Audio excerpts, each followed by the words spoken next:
toujours à l'écoute de la matinale sur Radio Entre-deux-Mers et j'accueille, c'est la rentrée, elle est là, elle est de retour, Christiane qui nous vient de la médiathèque, notre voisine, ça va? Ça va voisin. Bonne année. Bonne année. Alors, pour commencer cette année, qu'est-ce que tu nous as préparé de beau? Dites-moi. Oh, c'est une dame qui vient du froid. Elle vient d'un pays qu'on dit entre la glace et le feu, à savoir l'Islande. Ah, voilà. Actualité en ce moment en Islande, ça. Oui. Oui. Ah, c'est régulier là-bas. Hein, oui.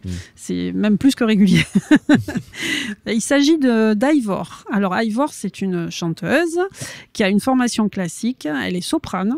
Okay. Et elle est surtout appelée régulièrement la Björk des îles Féroé.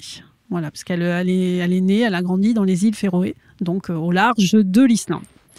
Voilà. Et elle a fait un album récemment qui s'appelle Sigel ou Sigel. Je ne sais pas exactement comment le prononcer parce que j'ai un peu oublié mon islandais. Moi non plus, hein, j'avoue que c'est un peu compliqué, mais qui signifie le mot voile en français. D'accord. Et donc, qui est une invitation au voyage, mais pas que. Voilà.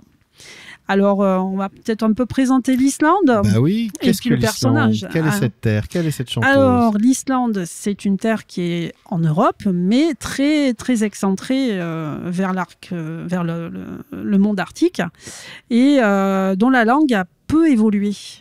Et en fait, aujourd'hui, les Islandais sont en capacité encore de lire des textes du Moyen-Âge.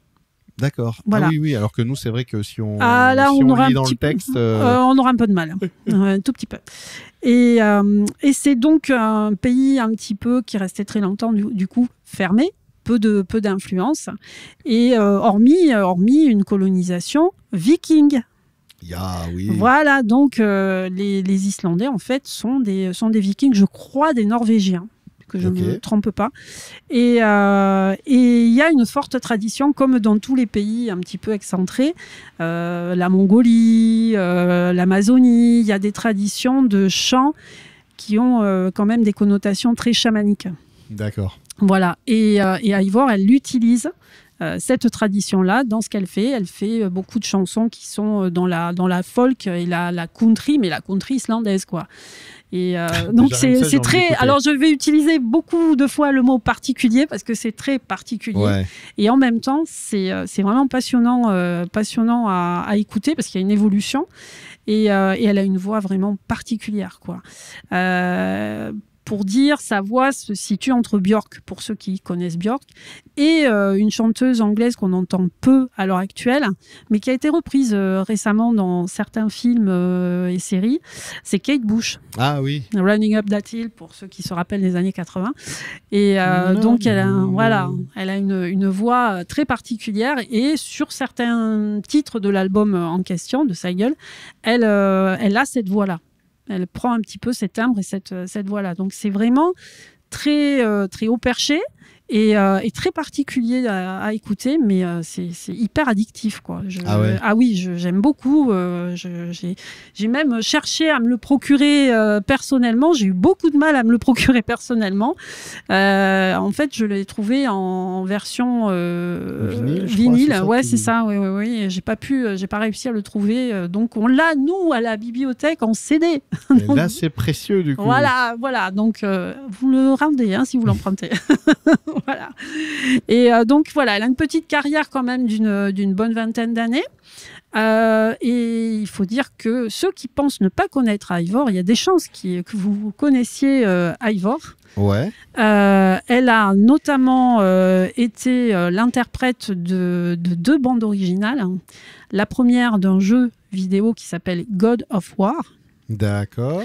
Avec comment dire, qui a écrit la musique, compositeur. Ça y est, comme compositeur Bear McCreary. Ah ouais, voilà. stylé. Voilà. Donc elle, c'était la voix.